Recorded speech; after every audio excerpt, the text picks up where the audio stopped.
I have a small, head cold, so please excuse the way I sound. Hello, this is Diligently Distracted on Otaku Geeku, still recovering from 10 centimeters apart, and we're going to be talking about WOTAKOI, Love is Tough for Geeks, specifically about one episode that showcases a headcanon of mine. Hirotaka Nifuji and Narumi Momose are neurodivergent. Specifically, I think Hirotaka has autism and Narume have ADHD. Now, throughout the series, there are multiple instances that can be interpreted this way. There's the fact that two main characters are repeatedly being called childish, even by younger characters. Or Narumi's constant little mishaps that are a direct result of inattention or poor impulse control.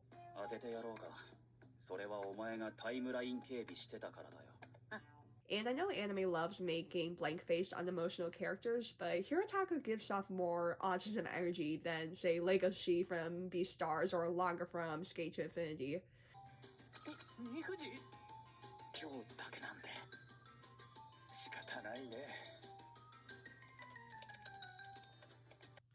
Who am I to say what seems like neurodivergent behavior? Well, first off, my dream is to become a neurodivergent specialist in counseling therapy, so I've taken psychology classes about stuff like this, but also I am a neurodivergent person with formally diagnosed ADHD and informally diagnosed autism, and I have been close with many other neurodivergent people, ranging from non-speaking people to grown adults with major ADHD. Disclaimer. What I'm about to say is an extrapolation from the authorial intent of WOTAKOI, because Japan has very little neurodivergent awareness, and obviously this whole episode, like the rest of the series, is supposed to poke fun at the notion geeks and nerds have no life outside their interests, which isn't true. But to me, I interpret this another way, so all of what I'm about to say is under my assumption that Narumi has ADHD and Hirotaka has autism, aka ASD.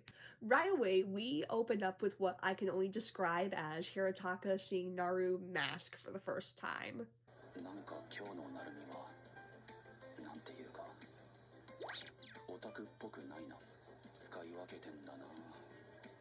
Because this is their first date to not be directly connected to their interests, a normal amusement park date, they both made a monetary penalty for saying anything geeky.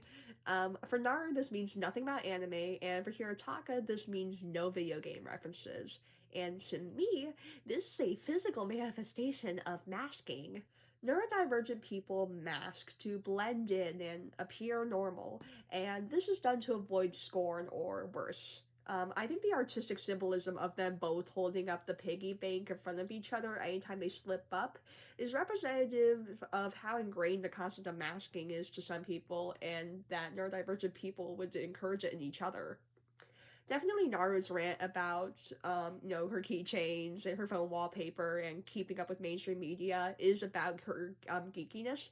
But I think this and the conversation that follows ties into something way more. I want to discuss monotropism and neurodiversity. It is the theory that neurodivergent minds tend to have a smaller scale of what they can connect to, in that neurodivergent people have their main favorite interests and topics, and that's where they communicate best. But outside of that, they're disinterested and are a struggle knowing what to say.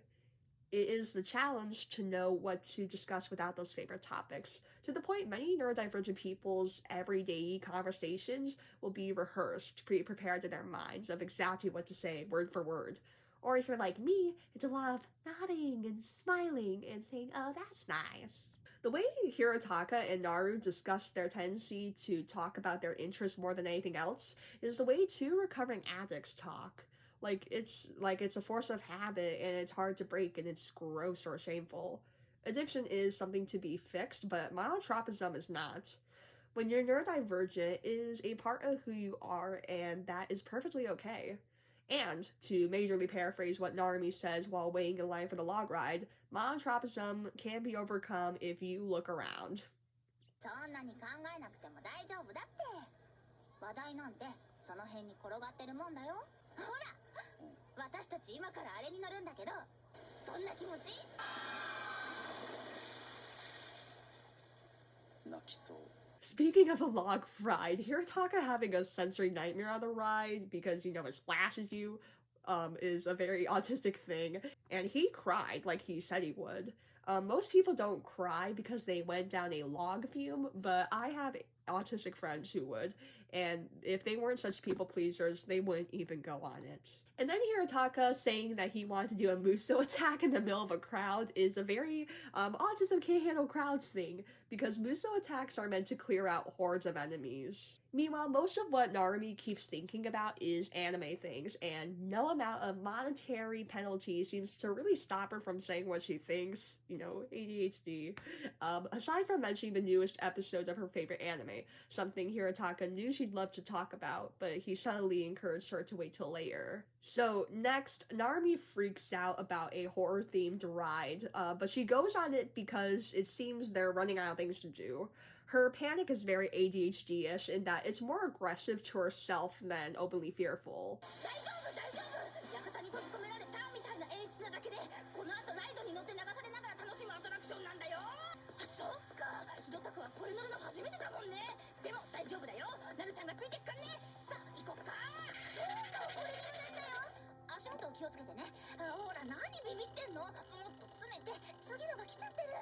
In her panic, Narumi grabs onto an arm and runs onto the ride, but she didn't grab Hirotaka like she thought, and before she knows it, the ride takes off, leaving Hirotaka with someone else. To me, I think only a person with ADHD would make this mistake so easily, especially when they're getting anxious. She's lucky the person she dragged on was a coworker that has deemed himself a family figure, and Hirotaka was left with the guy's girlfriend. 一人で乗ってもな。すみません、俺乗りません。ねえ、そこのお兄さん、相席いいかな。私も連れが流されちゃったのよ。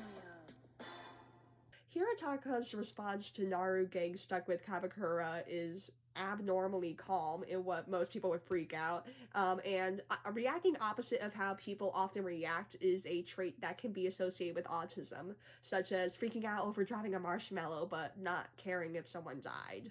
He pretty easily gets on the ride with Kabakura's girlfriend, Hanako. Also, Hirotaka immediately being able to tell that Hanako and Kabakura follow them is also a very autism thing. 羨ましかったからあいつに連れてけってせがんだのよ。まさか同じ時間に同じアトラクションに乗ってるなんて思わないじゃない。本当はたまたま君たちが入っていくのを見たので追っかけました。 Autism has a reputation for missing social cues, but what it should be known for is autistic people easily recognizing when people are being disingenuous, which results in not understanding the behaviors of polite society. I love that while Naru gets to scream her heart out with Kabakura, Hanako gives Hirotaka some encouragement to take things at a pace that suits both him and Naru, and that taking longer for certain things is okay, something that he has a hard time believing at first. It's kind of one of those moments where it's like, technically what she's talking about is kissing, but just the way it's done kind of is like, it also kind of just relates to as a person in general. And this leads to the true crux of Hirotaka's autism, and the very reason why I made this video. When walking away from the horror-themed ride with Naru, Hirotaka has a moment when he fails to ask Naru if he can hold her hand, and he lingers behind her for a moment. As time visually seems to slow down, Hirotaka begins to silently acknowledge the gap in Naru's behavior and his own. いっぱい歩いて疲れたでしょ。なんか座ろっか。なるみはすごいな。いつも人を見ていて、心配したり、楽しませたり、器用にいろいろ考えて動いてる。To paraphrase, Hirotaka says that while he spent most of his time inside, endlessly engaging in his solo interests, Naru was going outside and gaining more and more life experience and growing up.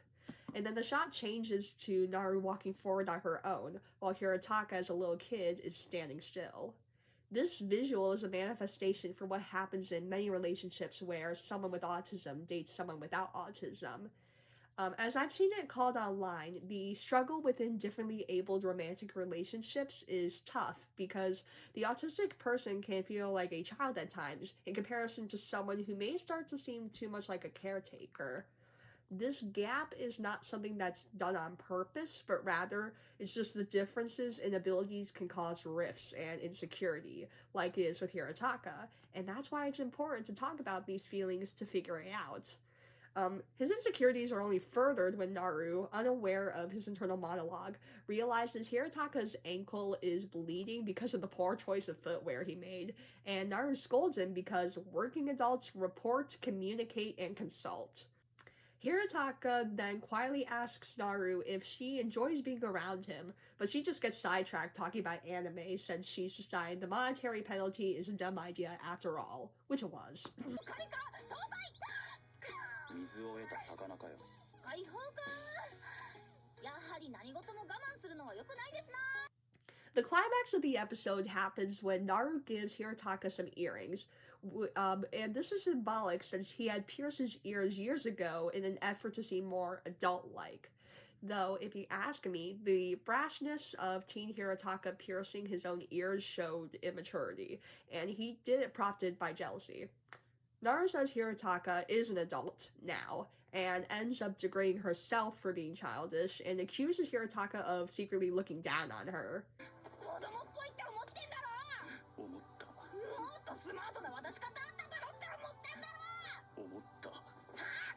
Hirataka immediately pulls her into a hug and tells her he's childish too. Seeing the earrings reminds Hirataka of the difference in how he thought back then, and he realizes that even if it was slow and subtle, he has grown. And so is Naru, and since they're both okay with the unique pace they move, he tells himself not to worry about it anymore. The credits for this episode are a different song than usual, that basically restates the ending, saying being honest with yourself and your feelings is most important. And can we just talk about that after credits scene? これでお土産を買うておいで。ひろたかし